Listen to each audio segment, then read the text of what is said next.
the term Moor started to become interchangeable with the term black, because it was basically the same thing. But when the slave trade started, they tried to objectify black people, Moorish people. So they would use the term interchangeably, and they would just switch on to calling people black. But if you look at a lot of old documents, there's even slave ships called Blackamoor. If you look at slave records, there was even a boxer out of Virginia who was very popular in the early 1800s named Tom Molyneux, and his nickname was the Moor. So that name was definitely used interchangeably with black or Negro at that time. Moor means black, like Negro, Ethiopian. Moor means black. Moor is not a people. Moor is a color. That they have taken this word Moor and they have associated Moor with Muslim. There were Moors that weren't Muslim. Moor means black. There were Christian Moors. There were Moors that practiced a traditional African faith system. So that Moor means black, simple. When the Moors went into Europe, they changed the appearance of the population. Do you see? So you have Italians, Spaniards being darker than the Scandinavians. A Scandinavian person told me that they never considered the Italians or Jewish people to be white. Do you see? Because the lighter people are further north. When I went to Europe, I would always look at pictures and I would always see a Moor, and sometimes I would see like a skull and bones. And many of the Moors would have a skull and bones flag. That's what pirates are known for. There were many Moorish pirates. There was even a Barbary War where the U.S. was fighting Moorish pirates up in North Africa and the Barbary Coast. And there's even a secret organization called the Skull and Bones. And we know that Masonry comes from Moorish science. So there's always a connection there with the Moors.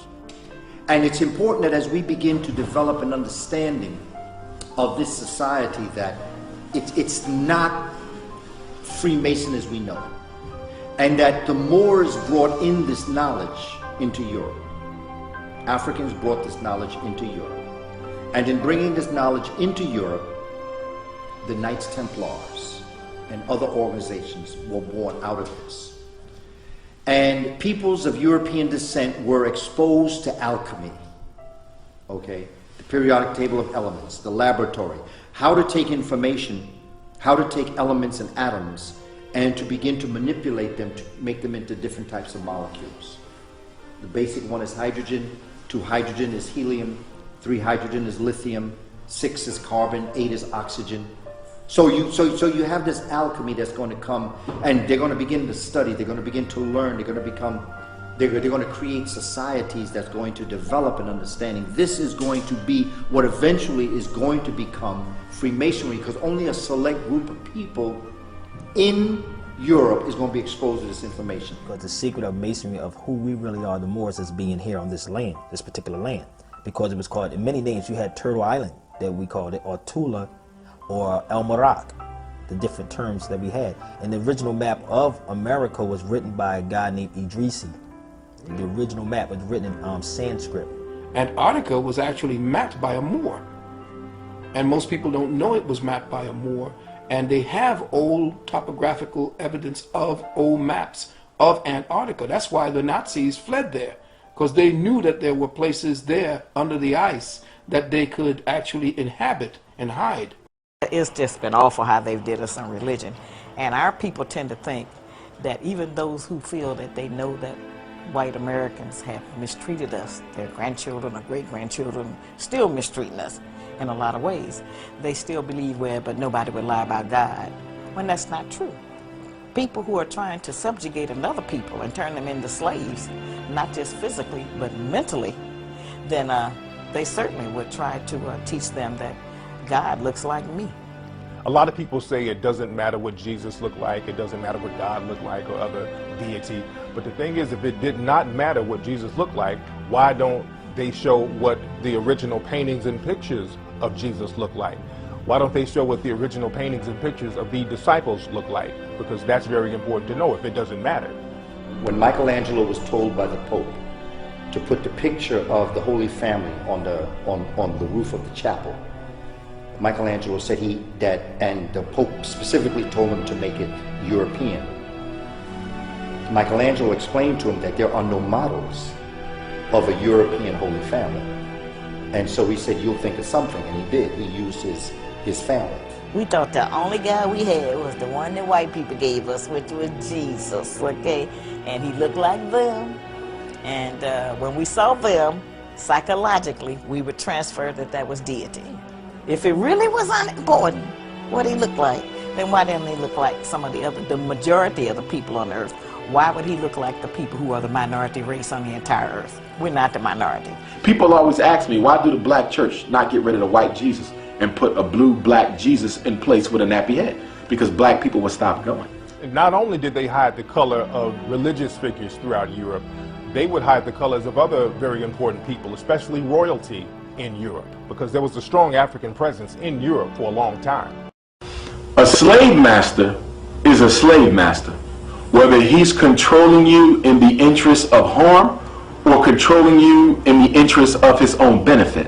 And unfortunately, African people have not been able to distinguish between a slave master and someone who is doing some sort of benevolent service for the sake of that service.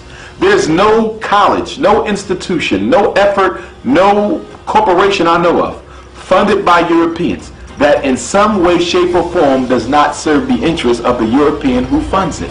And unfortunately, we have become so greedy for the health of other people and so dependent on white love in the form of philanthropy that we can't see that the funding that we're being given is being used as a noose around our neck to control our behavior. For example, if you take the NAACP and Urban League, both of them started by Europeans for the interests, so-called interests of black people. They may fight for some degree of progress, but there's always a limit, an invisible ceiling on how far they will actually take the progress of the race. They fund you to control you. No European is going to fund any African initiative that seeks to make the African equal to the European. Equality is a sin in European culture for black people. So everything is done to make sure that whites will always be given advantage over blacks. See, white supremacy has two fists. The left fist is white racism against black people. The right fist is white privilege for white people. It's two hands. Okay, and what we fail to realize is that when Europeans fund black people, they fund them for their own destruction. They fund you to control you. In fact, I've come across some research recently that says the FBI and the CIA are actually funding black organizations, unbeknownst to the black organization, simply to control their direction. Because if the money you need for progress is coming from me, I can erase that progress overnight just by stopping the funding. The only way we will be able to achieve what we need to as a race on this earth, as was taught to us by all of the great Pan-Africanists, from John Brown Russwurm to the Honorable Marcus Messiah Garvey, is to do it by ourselves and for ourselves.